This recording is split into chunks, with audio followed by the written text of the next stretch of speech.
The first thing I do is finalize my design and create an SVG file. I next load a 1/8 inch piece of maple plywood into the Glowforge. This piece is pre-finished on one side and also has masking on the same side. My engraved settings are speed 500 and power is set to 85. My cut settings are speed 135 at full power. I remove the cut piece from the Glowforge and I place it on my workbench. And the next thing I have to do is paint the color red onto one of the phrases. I push the paint into every nook and cranny of every letter of that phrase and I allow it to dry. While it dries, I grab a piece of 1/8 inch Sapelli plywood. This piece is pre-masked and pre-finished. I get a full piece of 3M double-sided adhesive. I flip the piece over and I remove the protective backing off the adhesive. I position the adhesive piece on the back side of the sheet and I press it firmly into place. Using a scrap piece of acrylic with a straight edge, I firmly squeegee down the adhesive. I load the piece into the Glowforge and I go to my PC to prepare the cut file for the inner frame. I open up my original design and start to remove everything but the two inner frames. Once I am satisfied, I save the file as an SVG and I load it into the Glowforge. I then set the speed to 135 and I set the power to full. It's going to take a little over 7 minutes to complete this cut.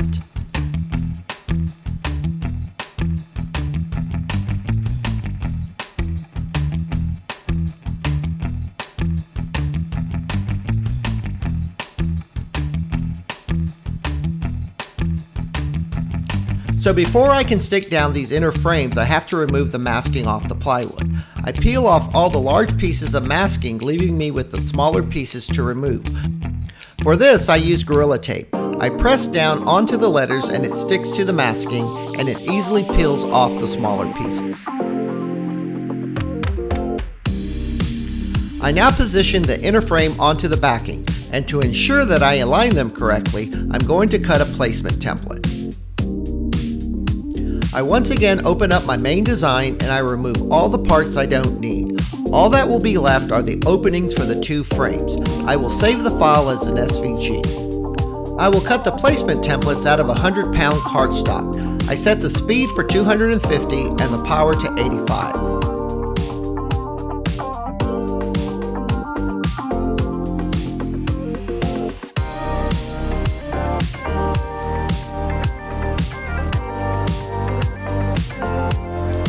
I will now align my first placement template onto the back piece, using my fingers to feel for good alignment.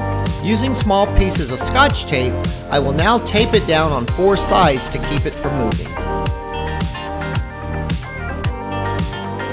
I now test fit the frame into the template and it fits perfectly like a puzzle piece. I remove the adhesive backing and I stick it down, pressing firmly all the way around the frame to ensure good adhesion. Once done, I remove the template off the back piece.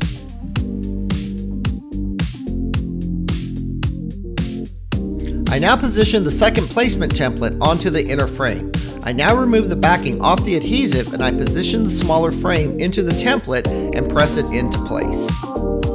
Before using placement templates, I used to score the piece and align the item onto the score. However, the score marks were always visible. This method eliminates that problem. Now it's time to prepare the picture, so I go back to my original design. When I first designed this, I knew I wanted a picture in the smaller frame. So before I cut in the smaller heart, I copied the inner piece and I set it aside. Now I can click on that piece and know exactly what the dimensions are for the picture. Now I print out the picture just a tad bit larger, so there is a little bit of overlap. I now laminate the picture to make it more sturdy and less flimsy. I now cut the excess from around the picture.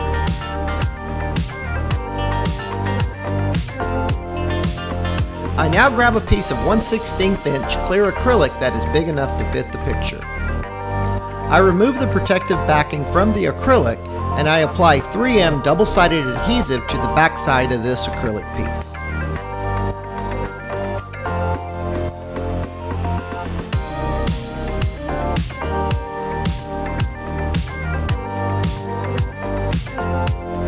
I now remove the protective backing and stick down my picture to the acrylic, pressing down firmly to ensure good adhesion. The picture being laminated protects it from my greasy fingers and other elements. Next, I flip it over and I do the same to the back side of the acrylic.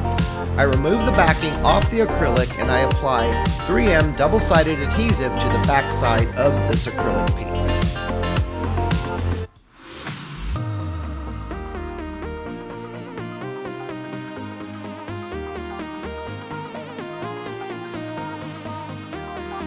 I now load the picture into the Glowforge to prepare it for the cut. I now go back to my original design to prepare the cut file for this picture. I remove all the elements that I don't need and I create an SVG file and I load it into the Glowforge. I position the file over the picture to ensure that the cut is exactly where I want it. This cut will take about 1 minute, so let's hit the print button and let's cut it out. The settings for this cut was speed 165 and power was set to full.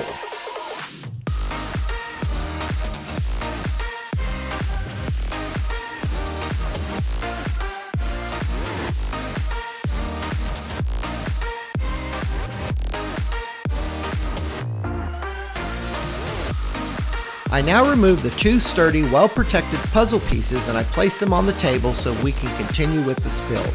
I grab the smaller piece and I remove the protective backing, and just like a puzzle, I place it into place and press down firmly. I do the same with the larger puzzle piece.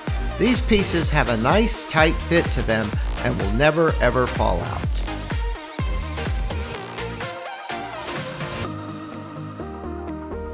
I now will prepare and cut the last 3 smaller puzzle pieces using all the steps we used earlier in this video.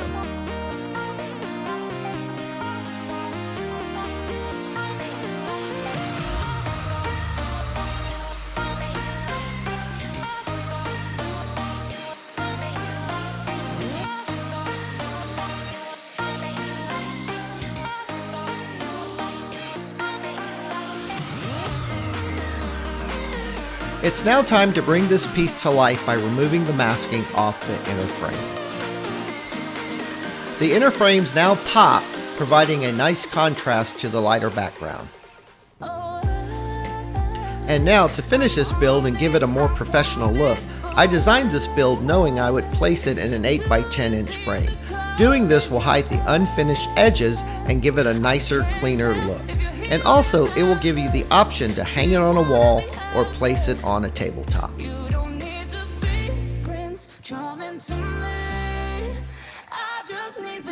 Well guys, this completes another project. I hope you enjoyed this video, and I also hope you see something in it that you can use in your next project. I'd appreciate it if you like, subscribe, and share this video. With that said, hope you have a great day and God bless. Until my next project, see you then.